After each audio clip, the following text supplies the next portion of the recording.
First question, Swamiji, can you correlate what happens in inner awakening with relation to entanglement, entrainment and enlightenment? The moment you think you want to attend the inner awakening, entanglement starts, because immediately the connection. After that, making it into reality is my responsibility. Understand? In Tamil there is a beautiful song. One of the great devotee of Shiva sings, Avanarulale avantal vanangi. Only by his grace you can even remember him. Unless you have his grace, you can't even remember him, connect with him. So the moment you decide you want to attend inner awakening, be very clear, already my blessings are there on you. Unless my blessings are there on you, you can't even think you want to do inner awakening. You can't even remember you want to do inner awakening.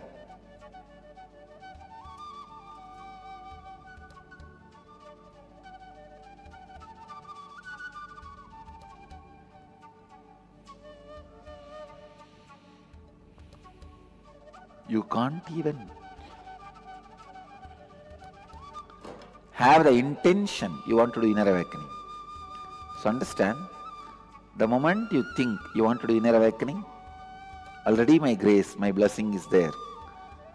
The moment you fill the intention form, you officially authorize me to enter into your life and alter all the situations, open all the doors and make the possibilities for you to come into the inner awakening program.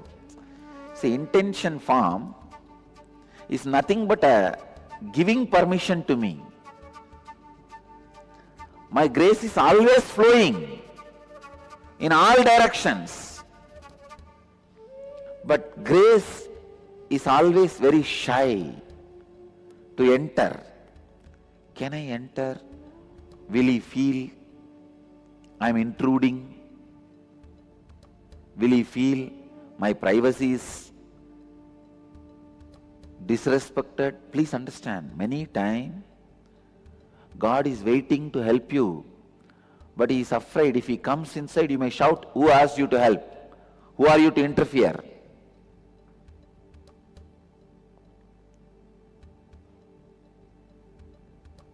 He is afraid because many times you have said this. When God stretches his hand, you say, I may die, but I will not take your help.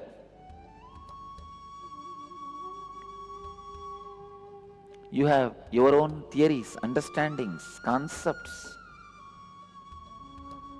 So when you have this mental setup, this kind of mentality, this kind of suffering, this kind of self-torturing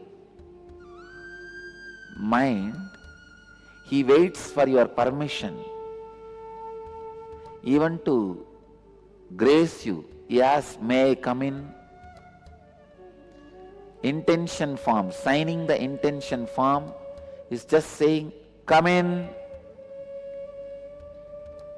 Then grace just rushes so that he can alter all the situation and arrangements and make all the possibilities open. So the moment you sign the intention form, entanglement starts. The moment you come to our welcome center and get banged, entrainment starts. And the moment you sit in front of me, enlightenment starts.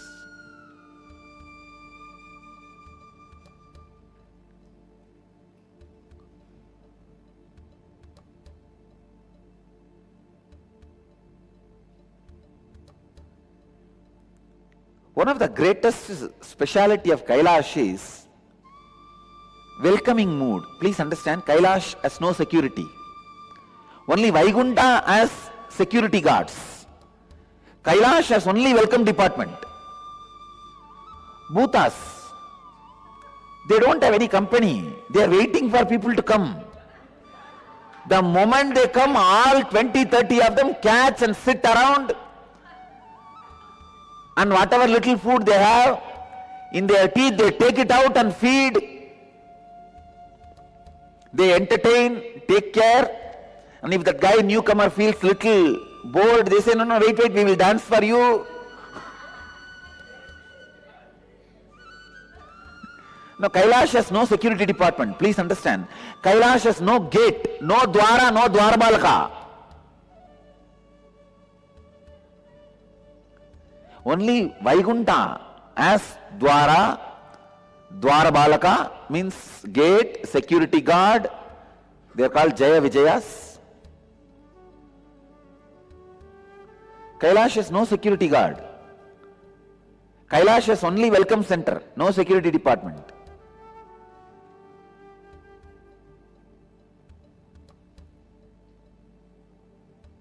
It's only complete welcoming mood. Who goes there?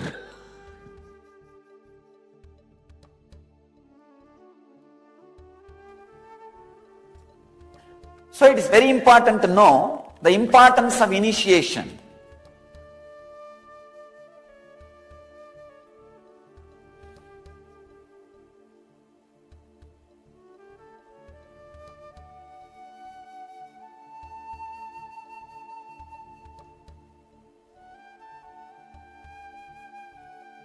If you sit and listen to the truth from an ordinary man who has intellectually memorized it, it is called learning, teaching and learning.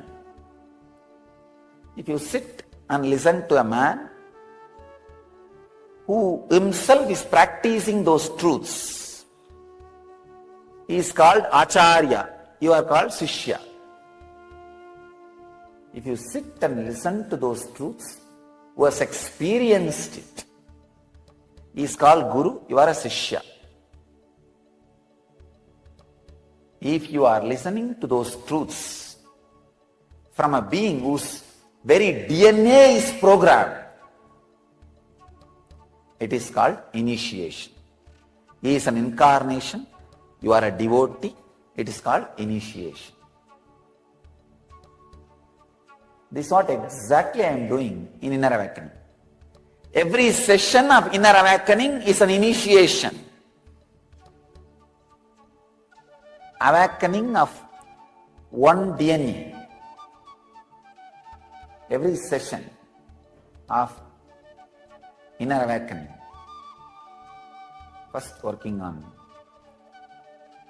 life, means different energy centers. Then working on death, the different energy layers. Then working on koshas, sheets, different energy sheets, energy fields. Then working on the very core of energy. So every session is an initiation into the next step. Your DNA gets reprogrammed for enlightenment. In my life, there is an experience with a group of Tibetan monks. They made me sit inside the bell. Some 10 monks sit around the bell and rub the bell and go on chanting. I never realized the sound can create pain in your air holes, in your pore. The bell has small holes through which I can breathe, but all the 10 sides, they are sitting and rubbing the bell with a small wooden piece. That vibration created, that sound, within 5 minutes your ear stops listening that sound. You can't hear it anymore. But every hair pore feels the pain as if a needle is being inserted. And after half an hour, the pain also disappears. It becomes like a pleasure. Very strong, deep pleasure. Then they chant the words like, you are deathless, you are painless, you have no hunger, you have no thirst, you have no old age. They chant like this. I now translated in negative way. They don't say you have no old age, they say you are ever young. They say you are always fulfilled. You are immortal. They declare in positive terms. And I was really shocked, because first I thought, what can this do? Maybe a ceremony. I love usually these ceremonies. Anywhere, any ceremony I see, I'll go and sit. Whether it is a shraddha or I will not bother. Whether it is some sannyas ceremony is going on, or some shraddha is going on, some ceremony is going on, I'll go and sit. So I saw some ceremony going on. I asked, will you allow me? They said, are you a sannyasi? I said, yes, I left the house long before. Then they put me in that ceremony. I started attending. Then I realized, now I can realize completely the frequencies and language can reprogram your DNA. I can tell you, still I do not have anything called pain in my body. If you have seen me 10 days before in Himalayas, 10-15 days before, there was a big wound, at least 4 to 5 inch wound, long, maybe quarter inch depth. There was a bleeding and big wound. It took 5 days for me to realize there was a wound.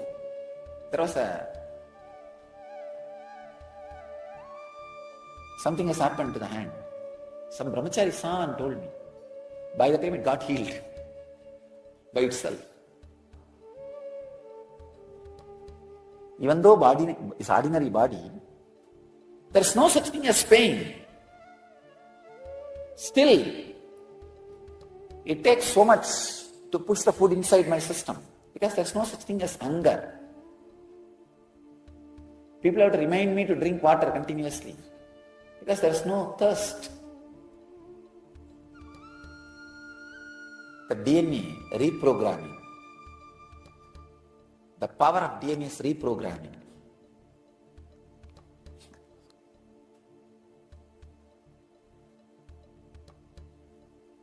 So your DNA can be reprogrammed by the right words, right chantings, right initiation from the incarnation whose DNA is completely reprogrammed. That is why the words heard from the Master spreads inside you like a fire and makes you experience. Ramakrishna says, if you drink too much of arak, drink at least half a liter of rice water. That effect of the alcohol in the body, the arak in the body will go away. So if you live in the society where people grow old and get into boredom, at least 21 days live in a place where people grow younger and grow in wisdom. That is why exactly I designed the Inner Awakening program for 21 days, to give them the experience of growing younger and growing in wisdom. The Inner Awakening is specially designed to awaken the deeper strands, next level strands of your DNA. First, removing fear and greed. Second, making you free from time. Third, making your inner space pure, so that every moment takes birth out of pure and pure inner space.